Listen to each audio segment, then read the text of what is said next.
basis, try to make ourselves relevant in the midst of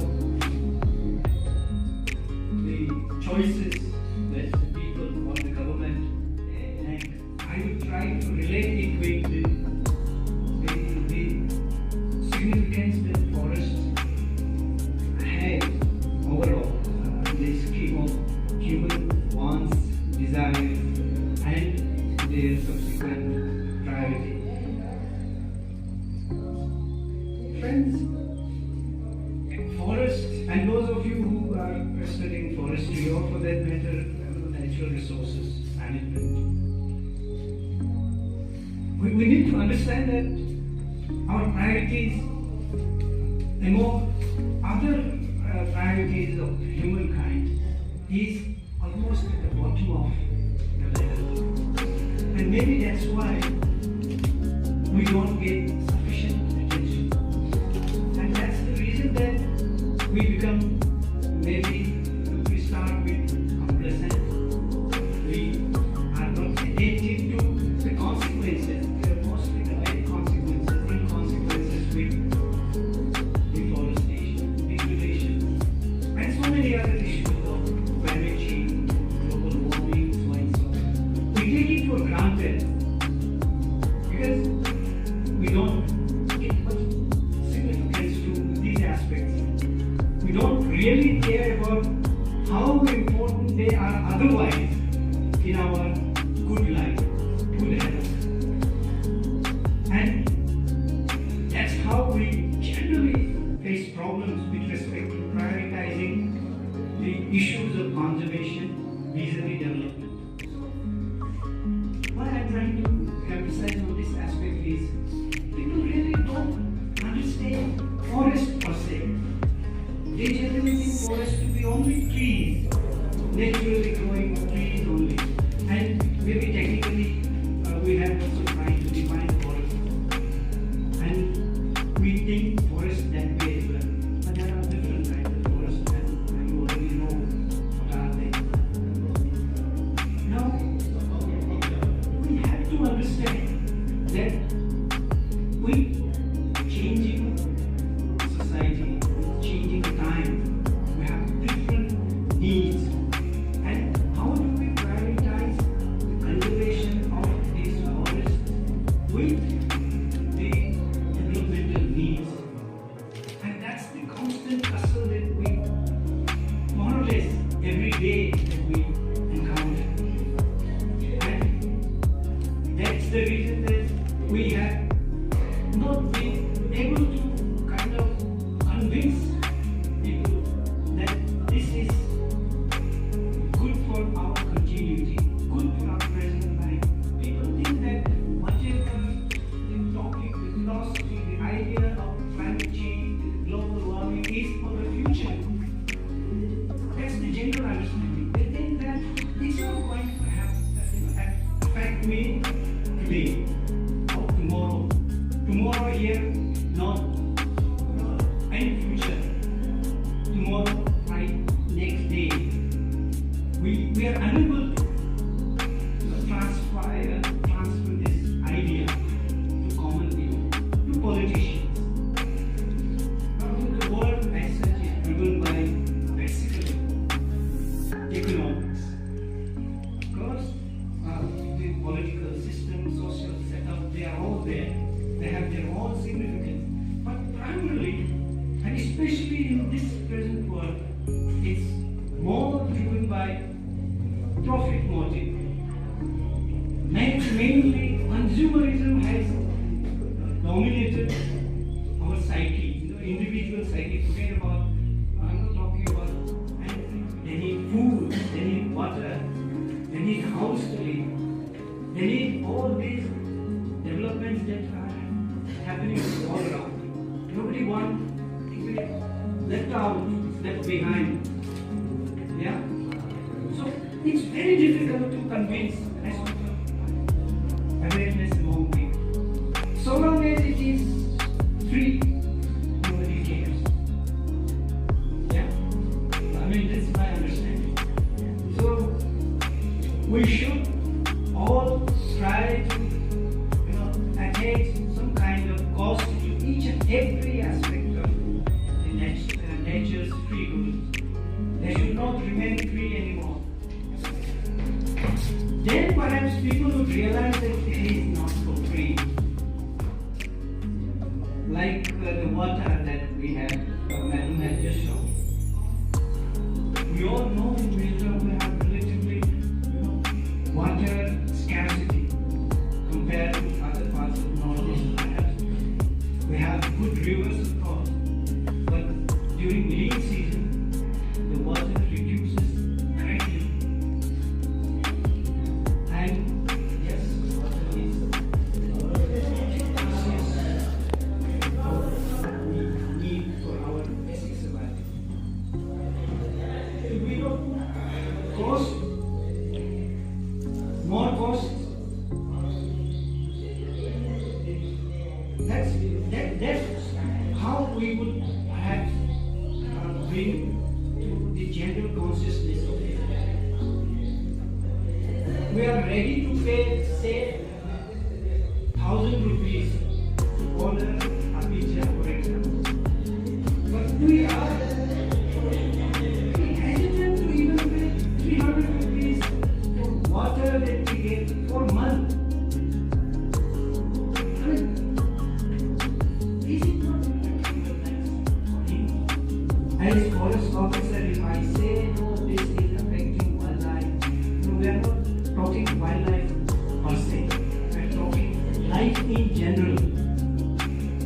Wildlife is there, of course they cannot speak for themselves. Somebody has to speak out. But when we talk about some kind of Forest Conservation Act which is essentially required involving forest lands, when some development has to come to a place and if it involves forest land, there is an act called Forest Conservation Act under which the two things have to be done, then only approval is granted for use of such forest land. So it is a kind of cost attached to such development. There are certain things happening. These things are also happening. If the forests are destroyed or used for some non-forestry activities, in some other place we have to grow forests again. We call it compensatory afforestation. So these things are also happening. Likewise, if we can think of putting cost to natural resources, then perhaps we would be able to bring in holistic approach to natural resources, in its balance. Now, like the previous speakers, they also talked about the importance of trees in urban areas. In many places, most of the trees have been reduced to, maybe, it's my personal observation, it may not be true also, but I presume that most of the trees, they have been planted mainly for the purpose of aesthetic and as avenue, not necessarily for the purpose of the benefits that we talk about. We need to change those perspectives also. Yeah. So it's not just for the aesthetic and beauty and for the landscaping alone that trees or plants should be planted. It should also be for the benefits that we have talked about. And in Mizoram, we are already implementing 2 Nagaban schemes. One in Mizoram, the other one is in Champai. So roughly an area comprising of 50 hectares, a compact area of 50 hectares, which should have the natural forests also, and then some of the areas may be degraded, wherein activities such as soil moisture conservation and other such works can be taken up. And in Mizoram, in Aizawl, Pachola University is a part of it, and then FRBCDR is also included, and then we have FTI, Forest Training Institute. So all of them combined, roughly 50 hectares is part of it. The idea is to have forests, good natural forest right in the middle of urban areas, which is preserved, protected, and kept intact for all such benefits that we have mentioned. So these are some of the things which are also being done from the government of India's side. And for these things, like I say, all these researches that you all do will eventually contribute to change in the policy level. And once the policy is taken with respect to these, I think it will gradually populate, and it takes time. Conservation of forests, environment is more like for someone getting into the realm of spirituality. These are some of my personal observations vis-a-vis forests, and health all of us need to take care of.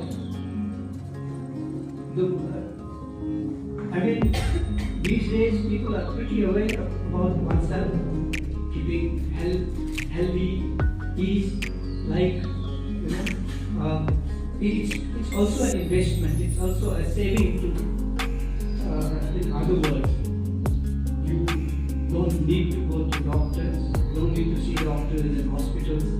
So your medical bills come down, and that's a kind of saving on the other hand. So it's always beneficial to keep yourself healthy. In various ways you can always keep yourself healthy. But the new lifestyles that we are acquiring, we are assimilating, going to gym, all such things. I don't subscribe to such lifestyle. You don't necessarily need to go to gym to have a good health. You can always walk around. It's very cost effective. You can just walk. You can train, you can cycle. Yeah. And that way you will eat again. You will reduce cost. The personal cost. If you go to gym, perhaps you have to pay monthly about 2,000-3,000 rupees. You have to have complementary diet for your exercises in the gym. So no need of such modern lifestyle. You can very well have a healthy life with normal basic lifestyle. So walking, cycling, trekking. Yeah. So these are my general observations. Once again, I would like to thank Professor S.K. Tripathi. I really am thankful to the Department of Forestry and especially Professor Kalidas, because he is not here. He contacted me last night and I was unable to say as to yes or no. Deep inside, I really wanted to come and interact with you all. But then I am also under somebody. I had to take permission first. So in that dilemma, but anyways, my BCCF was kind enough to allow me to be here today. This is a great feeling, and at times I get nostalgic seeing you all, myself being a forestry student 15 years ago. I wish you all very best. I thank all of you. Thank you, Professor Tripathi, once again, and thank my fellow speakers. Thank you so much.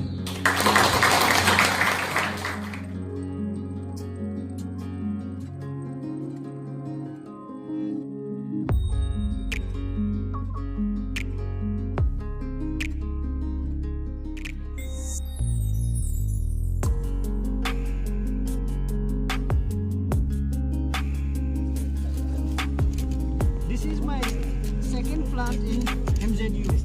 Okay. Last time I planted during Biodiversity Day celebration here. I hope it is done, no? Yeah.